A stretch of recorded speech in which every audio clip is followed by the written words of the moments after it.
here's how to make the foldable for this lesson. Straightforward.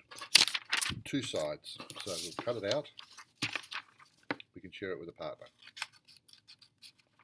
If you're lucky enough, the teacher has already cut it out for you. Take our time. Do it nicely.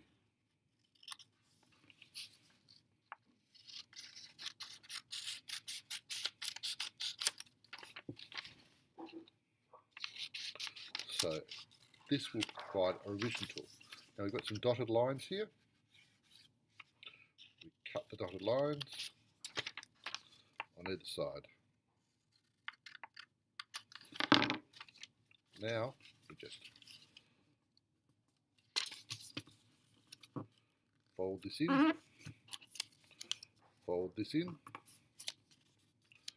fold this part in, and then fold this part in.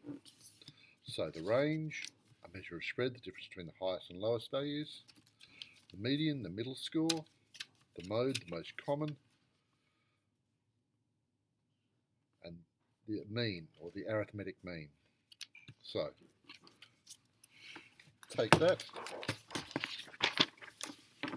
and glue it into your book as revision. Thank you.